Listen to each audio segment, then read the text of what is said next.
क्या आप अपने बच्चे के उज्जवल भविष्य की तलाश में हैं?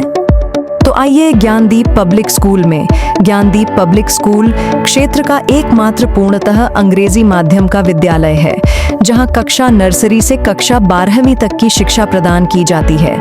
यहां अनुभवी एवं समर्पित शिक्षकों द्वारा CBSE पाठ्यक्रम पर आधारित आधुनिक तकनीक के साथ गुणवत्तापूर्ण शिक्षा प्रदान की जाती है और अन्य शैक्षिक गतिविधियों पर विशेष ध्यान दिया जाता है। नए सत्र के लिए प्रवेश प्रारंभ हो चुके हैं।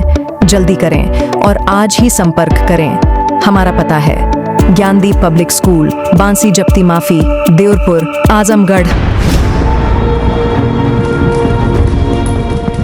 आजमगढ़ के अतरौलिया विधानसभा क्षेत्र से एक बड़ी खबर सामने आ रही है, जहां विधायक डॉक्टर संग्राम यादव ने क्षेत्र की सूखी नहरों का निरीक्षण कर सिंचाई व्यवस्था पर गंभीर सवाल उठाए हैं।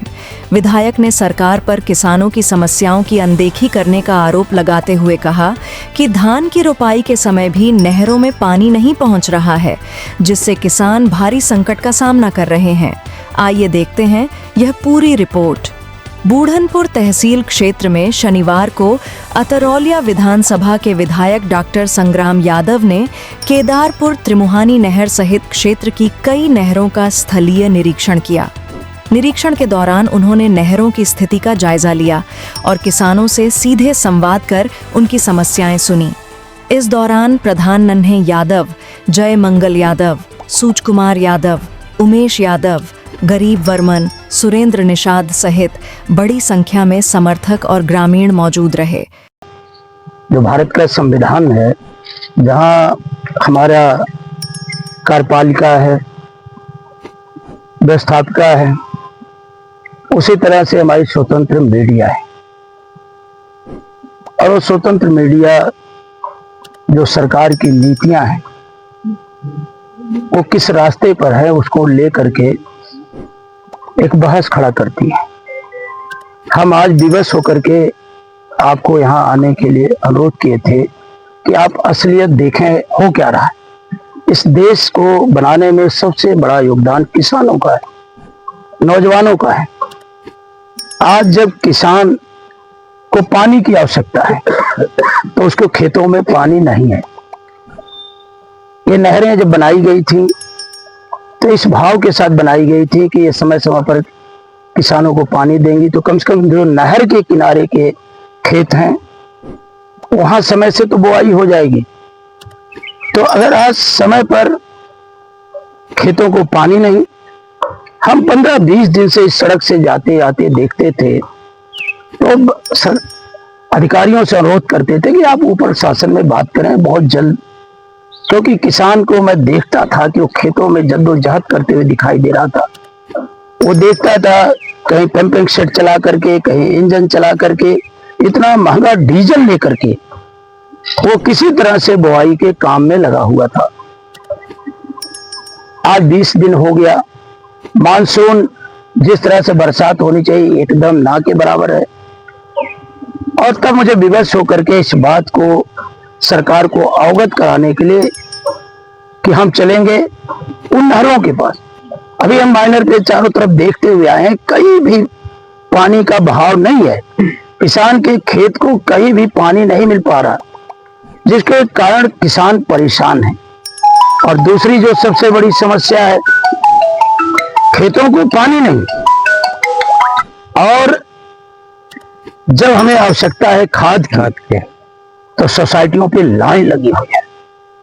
फार्मर रजिस्ट्री देख करके, आधार कार्ड देख करके किसान को किसी तरह से 5-5, 6-6 घंटे खड़ा करा करके, लाइन में खड़ा करा करके किसान को इसके बावजूद भी उसे खाद नहीं मिल पाए। अगर समय पर खेतों में पानी नहीं, समय पर किसान को खाद नहीं, तो मैं इन सरकार वालों से पूछना चाहता हूं कि जब अन्नदाता ही उदास है, अन्नदाता ही निराश है, जिसके बदौलत हमारे देश के प्रधानमंत्री लाल बहादुर शास्त्री ने जय जवान जय किसान का नारा लगाया था, और उन्होंने कहा था उनके इस आह्वान पर इस देश के किसानों ने इतना ज्यादा अन्न उपजाया कि देश समृद्ध हुआ। लेकिन आज अगर देखा जाए तो सबसे ज्यादा अगर कोई निराश है, कोई वर्ग निराश है, वो किसान है। क्योंकि किसान को समय से पानी नहीं, समय से खाद नहीं, अगर किसी तरह से वो अपनी फसल उपजा भी लेता है तो मार्केट में उसका कोई मूल्य नहीं, लागत मूल्य नहीं मिल पा रही। लाभकारी मूल्य तो छोड़िए, लागत मूल्य भी आज किसानों को नहीं मिल पा रहे। तो अगर देखा जाए ओवरऑल तो आज किसान बदहाली की जिंदगी जीने को मजबूर है। तब हमने सोचा कि हम चलें, जो लोकतंत्र का चौथा स्तंभ है उनसे वार्ता करें और असलियत से सरकार को अवगत कराने का काम करें। तो आज समय पे खेतों को पानी नहीं, खाद नहीं, बिजली कब आएगी कब चली जाएगी, ट्रांसफार्मर फूंक रहे हैं, क्षमता वृद्धि के लिए कितनी बार अनुरोध किया गया, कहीं हुआ, बहुत जगह नहीं हुआ। तो इस तरह से देखा जाए तो किसान के मुद्दे पर सरकार पूरी तौर पर फेल हो चुकी है। सरकार के नियंत्रण में कुछ भी रह नहीं गया है। हम जहां खड़े हैं वही बगल का खेत देखिए आप, सूखा पड़ा है, नहर है, यहाँ तो समय से बुआई हो जानी चाहिए थी, लेकिन आज बुआई नहीं हो पा रही। सरकार के मंत्री घूमते हैं, एक दूसरे के ऊपर आरोप प्रत्यारोप लगाते हैं। क्यों नहीं वो सिंचाई विभाग की समीक्षा करते, क्यों नहीं स्वास्थ्य विभाग की समीक्षा करते? उस समीक्षा के आधार पर जनता को और किसान को कैसे लाभ दिया जाए, कैसे उनको समय पे पानी पहुंचाया जाए, इस दिशा पे बात करते तो बेहतर तरीके से काम हो सकता था। सरकार तो युवाओं के मुद्दे पर फेल है, बेरोजगारी इनकी बेसिक मुद्दा जो था जिसपे ये सत्ता शासन में आए, हर मुद्दे पे फेल नजर आ रहे हैं। ये देश के लिए बहुत अशुभ संकेत है। जहां हमारी आस्था पर हमला हुआ, पूरी दुनिया में आपको पता है कि वचन से महाराज दशरथ बधे हुए थे। मर्यादा पुरुषोत्तम भगवान राम वचन से नहीं बधे थे, लेकिन उन्होंने देखा कि उनके पिताजी वचन से बधे हैं। माता कैकेयी ने जब ये फैसला कराया तो प्रभु ने सहजता से उस फैसले को स्वीकार किया। आज वो मर्यादा पुरुषोत्तम भगवान राम जो घट घट व्यापी हैं, आज उनके खुद के मंदिर में इतनी बड़ा डाका डाला गया। परत दर परत एसआईटी जांच कर रही है। जब हम सब कहते थे कि राम मंदिर का फैसला या तो आपस में बैठ करके हो जाए या न्यायालय कर दे, तब यही भारतीय जनता पार्टी कहती थी कि आस्था का फैसला न्यायालय नहीं कर सकते। और आज यही भारतीय जनता पार्टी एसआईटी गठित की है और उस एसआईटी में जो नौकर चाकर हैं उनको जेल भेजा जा रहा है, और जो असल गुनाहगार है उसे बचाने के लिए पूरा सरकार उसे बचाने में लगी है। जिस तरह से वीडियो आया है हनुमानगढ़ी के महंत का, और जिस तरह से उन्होंने हमला बोला है चंपक राय पर, अनिल मिश्रा पर और बहुत से लोग जो उनके कोषाध्यक्ष हैं, उससे बीजेपी का आस्था के प्रति जो भाव है वो तार तार हो गया। दुनिया में इतना बड़ा बदनामी हुई कि हम आप उसकी कल्पना नहीं कर सकते। दूसरा देखा जाए नीट को लेकर के, नौजवान सोनम वांगचुक के शांतिपूर्ण आंदोलन को, उनकी देश के अंदर यही तो मांग थी कि हमारा युवा तैयारी करता है, परीक्षा देता है, उसको अपने भविष्य में वो डॉक्टर बनता है, इस देश के अंदर उसे अवसर मिलना चाहिए। इन लुटेरों की गैंग ने उस पेपर परीक्षा को लूट लिया। एक ही नहीं 22 परीक्षाओं के पेपर लीक हुए।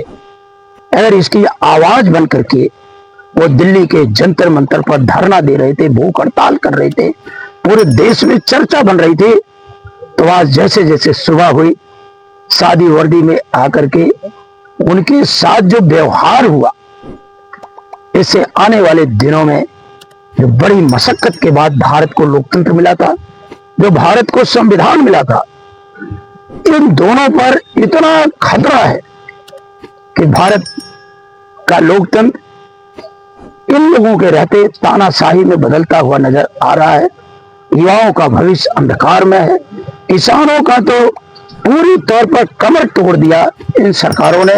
तब आज जाकर के देश में बहुत से लोगों ने राय दिया कि हम सबको गांव में जाकर के आप सबके माध्यम से गांव गांव इस बात को प्रचार करना है कि भारतीय जनता पार्टी ना तो किसानों की हितैषी है, ना तो नौजवानों की हितैषी है, ना तो धर्म की हितैषी है।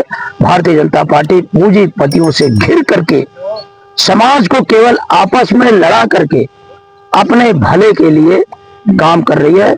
उसे इस देश की जनता से कोई मतलब नहीं है।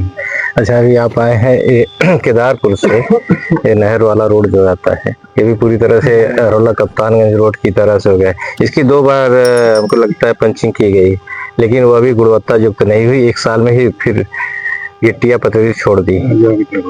आशीष जी, चारों तरफ भ्रष्टाचार भ्रष्टाचार है। परत दर परत खोलते जाइए तो वही दिखा। भाषा की मर्यादा तो खत्म हो चुकी है, गिर चुकी है। बड़े संत ने कहा कि हम अखिलेश यादव जी का धन्यवाद देंगे कि उन्होंने भगवान मर्यादा पुरुषोत्तम भगवान राम के दरबार की चोरी को पकड़ा। फिर उनके लिए क्या कहा गया, उनकी बेटी के बारे में क्या कहा गया। तो आप सोचो कितनी भाषा और लोग में इतनी भाषा की मर्यादा कभी नहीं गिरी थी। क्या कहा गया, टुन्नू यादव से अखिलेश यादव की 900 बार बात हुई। ये टेक्नोलॉजी युग है, सीडीआर क्यों नहीं मंगा लेते? और सीडीआर मंगा करके दुनिया के सामने, देश के जितने चैनल हैं उनके सामने क्यों नहीं दिखा देते? तो एक तरह से देखा जाए तो भारतीय जनता पार्टी बेनकाब हो चुकी है। हर वर्ग में भारतीय जनता पार्टी के प्रति गुस्सा है, नफरत है, और सब कल को लेकर के बहुत चिंतित हैं।